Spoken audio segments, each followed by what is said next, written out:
Harjeet Kaur ji USA से। वाहिगुरु जी का खालसा वाहिगुरु जी की फतेह। महाराज जी, जिन प्रेम किया तिन ही प्रभु पाए।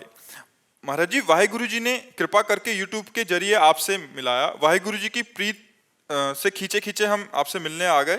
आप जी उनसे मिला दो। नाम जब समय जितना होता है उतना कर सकते हैं, कम हो रहे हैं पर पूरी तरह से नहीं। मतलब नाम जब कह रहे हैं कि नाम जब जितना कम हो रहा है बट जैसा चाहिए वैसा नहीं। आप जी द्वारा बताए हुए बिंदु ऊपर ध्यान लगाने का अभ्यास भी शुरू किया है। कह रहे प्रयासरत हैं अपनी तरफ से, बट जो एक और तड़प चाहिए, प्रीति चाहिए, वो कैसे मिलेगी महाराज जी ऐसे? अल्पाहार करो, थोड़ा भोजन करो, मौन का आश्रय लो, 5 घंटे सो, 5 घंटे से ज़्यादा नींद नहीं, पवित्र आहार, अल्पाहार लो। अल्पाहार का मतलब भूखे भी नहीं रहना और छकना भी नहीं है। और हर समय मौन रहने से हमें भजन का ज़्यादा अभ्यास होगा। अब जैसे दिमाग है ना, ये उड़ रहा है। अब जब हम अपनी बात बताए ना, हमारी खोपड़ी जैसे साय मचा है एकदम दिमाग में। और जैसे बचपन से इस मार्ग में रहे तो हमें साय जैसे मतलब बस चुप होने की जरूरत है, बस चल रहा है। अब जैसे बात कर रहे हैं तो हमारे दिमाग में छाया हुआ है, क्योंकि अब जैसे यहाँ घंटे 2 घंटे हमारे व्यतीत हुए, इसके बाद बंद, ना किसी से मिलना, ना नीचे उतरना, ना बाहर। अगर हम किसी चीज का अपने में बसाना चाहते हैं तो उसके लिए हमको समय देना। एक वैज्ञानिक जब किसी बात की शोध करता है तो बहुत एकाग्र, एकांत, शांत, वह उसी में लगन लगाएगा। हम तो परमात्मा की शोध कर रहे हैं, हम तो वाहेगुरु की शोध कर रहे हैं, उनको प्राप्त करना चाहते हैं। तो हमारी लगन ना हमारे देह में लग पावे, ना देह संबंधियों में लग पावे, ना भोगों में लग पावे, केवल वाहेगुरु में लगे तो अभी तन्मयता हो जाए। तन्मया स्थिति जब तक नहीं आएगी तब तक बात नहीं बनती। तो हमें हर समय अपने गुरुदेव में, अपने इष्ट में लगे रहना है और जबान चलाते रहना है। जैसे अब हम उपांशु जप कर रहे हैं, मानसिक नहीं, हमारी जबान चल रही और हम मंत्र जप रहे हैं। अब हम मानसिक जप रहे हैं, चल रहा है। आप भी जब के देखो तो कोई आश्चर्य की बात थोड़ी। 2-4 बार तो आप भी मानसिक जप सकते हो, फिर मन भाग जाएगा। देखो चल रहा है, मानसिक में कोई हरकत नहीं होती, चल रहा। उपांश में हरकत होती जबान में, ऐसा लगेगा कुछ बुदबुदा रहे हैं। और वाचिक में तो ऊपर है ही है, राधा राधा राधा राधा राधा राधा राधा। तो ऐसे हम हर समय उपांश में रहें जब तक हमारी मानसिक स्थिति अचंचल ना हो जाए। अचंचल का मतलब होता है स्थिर।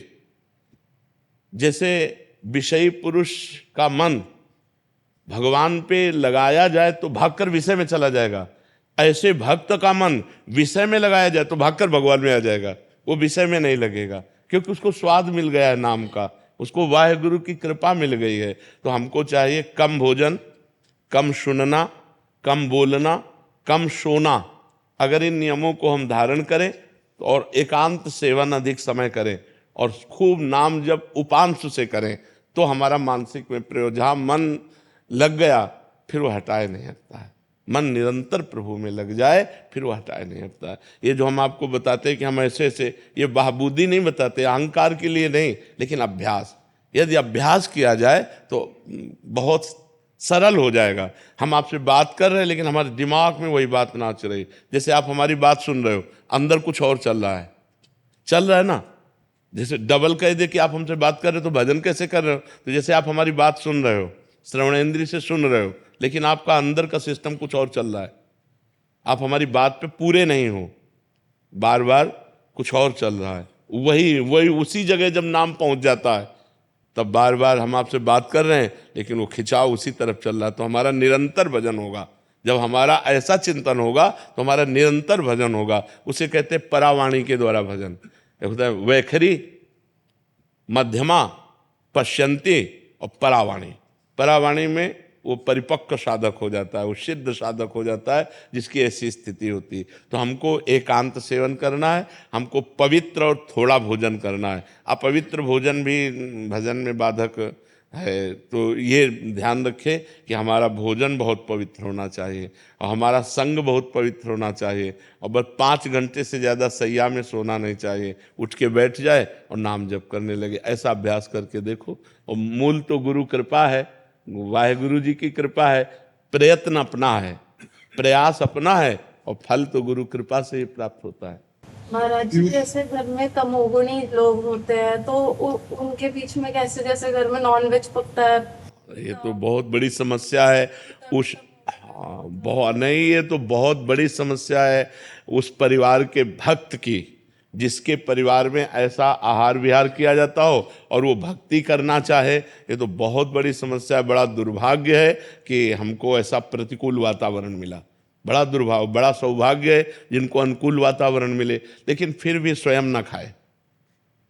स्वयं मान लो आप पत्नी किसी की होंगी, आप किसी की बेटी होंगी, किसी के घर में तो रह रहे होंगे, अगर उन लोगों का दबाव है तो आपको बनाना पड़ेगा, आपको उनको पवाना पड़ेगा, आपको उनके बर्तन मांजने पड़ेंगे, लेकिन आप मत खाइए। तो भगवान ये बात तो जान रहे हैं ना कि आप किस समस्या में हो, लेकिन आपका मन भगवान की तरफ है, इसी बात से भगवान रिझ जाएंगे। आप स्वयं पवित्र रहिए, स्वयं मत खाइए। लेकिन अगर ऐसा दबाव है कि आपको बना के देना पड़ेगा, तो आप मान लो किसी की पत्नी हो तो आपको बना के देना पड़ेगा, बर्तन मांजने पड़ेंगे, लेकिन आप मत खाइए। आप भगवान से प्रार्थना कीजिए कि मेरा दुर्भाग्य कि मुझे ऐसा वातावरण मिला है, पर नाथ मैं आपका इस जीवन में भजन किए बिना व्यर्थ नहीं जाने देना चाहती जीवन, इसलिए आपको प्राप्त करना चाहती हो। अंदर ही अंदर प्रार्थना कीजिए, आप मत खाइए। मुझे लगता है कि अगर परिवार के लोग थोड़ा भी सुलझे हों तो जो ना पाना चाहे उसे दबाव नहीं देना चाहिए। आपकी भाई रुचि है, आप नहीं छोड़ पा रहे, लेकिन जो छोड़ कर दिए हैं तो उनको सपोर्ट करना चाहिए, उनको दबाव नहीं देना चाहिए।